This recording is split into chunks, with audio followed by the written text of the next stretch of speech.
If I had $100 for every time someone asked me if I could start over, what commanders would I choose to invest in from the beginning of the game to then take into Season of Conquest? I would still show up for work tomorrow because no one's ever asked me that and this economy sucks. But I'm here to answer that question anyways because there is some knowledge to be dropped here. So if I could start over, these are the commanders I would take with me from the beginning to transition into Season of Conquest.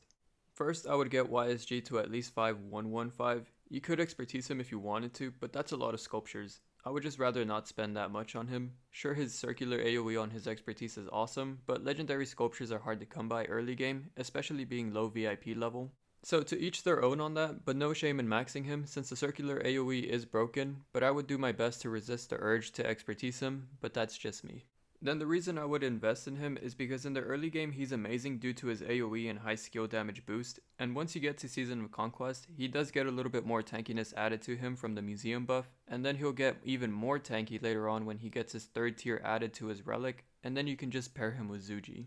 Zuji is arguably the best commander in the game right now, so hands down he's worth investing in, and to pair him with YSG would be a great start to your transition.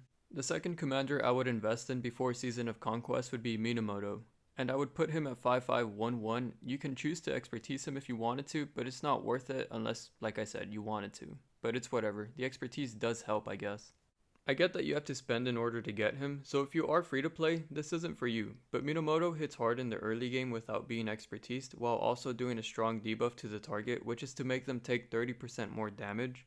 And once he gets into Season of Conquest, for some reason Lilith decided to show their racism in broad daylight and buffed him like crazy with 60% of stats shared between defense and attack.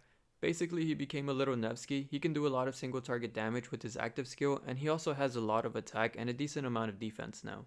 So when entering Season of Conquest, my recommendation would be to get Joan Prime. Maybe I'm tripping, I'm not a cavalry nerd or anything, but that's just what I would do. That's just me. If the cavalry people start hating in the comments, then maybe I was wrong, but like I said, that's what I would do. I just like AoE. And before I mention the last commander, I would like to do some honorable mentions because there are some commanders worth investing in since these ones are free. And the first commander will be Mehmed. Just kidding, it's Mehmed. And I would say that he's always been mid from the very beginning until they gave him the museum buff. Through that, he now has a good amount of health, 30% actually, and it will only go higher when he gets his third tier unlocked, and he also has a skill damage buff too, so it revived him completely, and now he fits in well with any commander that does skill damage in terms of budget at least, so you can't go wrong with Mehmed. Next would be Charles Martel. I honestly would leave this guy at 5511 for the early game, or 5515 if you can. Honestly, having 30% counterattack doesn't mean much since he barely has any attack, so he's just tickling everybody in the early game, so it's whatever in my opinion. But with the museum buff on the second tier, he currently gets like 10% more health and 35% more attack, which is kinda okay. Now that he has that attack, I feel like his counterattack means a little bit more, but it was teased previously that on his third tier of his museum buff, it will give him 55% attack and probably like 15% health.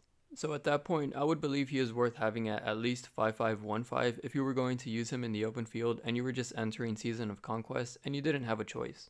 After that, we have Ethelfled. She's just super free, so she can fill any slot if you were desperate enough, but she's only here because she's absolutely free. And last but definitely not least for the honorable mentions, we have Pyrrhus. I truly believe this guy is slept on. The dude literally offers 30% defense after museum buffs, and he also takes 20% less skill damage and has 10% health. Who else is tankier than him? And his active skill also makes him increase normal damage by 20% for 3 seconds without a cooldown, so you can pair him with Liu Che, or if not, his museum buff offers skill damage as well, so if you have Scipio instead, you can go that route. I'm just saying he's tanky and synergizes well with both Scipio and Liu Che, and that was it for the honorable mentions. A recap real quick was I would take YSG to either 5115 or max, no in between. I would take Minamoto to 5515 or expertise, and then the honorable free mentions were Mehmed, Ethelfled, Charles Martel, and Pyrrhus the Slept On. And then the last commander that I would for sure take with me is Alexander the Great. Just like all the other commanders on this list, Alexander was revived through the museum buffs, so before Season of Conquest, this guy is great. He's fast, boy, and he can hit hard with all that attack and proc damage, and the only thing was that his active skill does not do skill damage, like everyone else does, and he wasn't very tanky. But now with his new double relic museum buff, the dude gained 20% defense, 6% normal damage reduction, so in total they gave him 26% of tanky stats, and what players will do is pair him with Liu Che in place of Gorgo if they don't have her or if she's occupied at the time, and he still has one more relic to go, so he's only going to go up from here. In essence, YSG is a Lil Zuge, Minamoto is a Lil Nevsky, and Alexander the Great is a Lil Gorgo. So what you would do is use them as replacements, and so barely entering Season of Conquest, you would pair YSG with Zuji, Minamoto with Joan Prime, and Alexander the Great with Liu Che. If I'm wrong about Minamoto and Joan Prime, then whoops. Just look at the comments, people like telling me I'm wrong all the time, but that's just how I would do it if I knew then what I know now. That would be the most graceful way to transition into Season of Conquest, I think, and you don't have to invest in all three anyways. If Season of Conquest commanders are available in KVK 3, then you have less time to wait. Anyways, that's it for the video. Thanks for watching. Don't forget to like and subscribe. Later.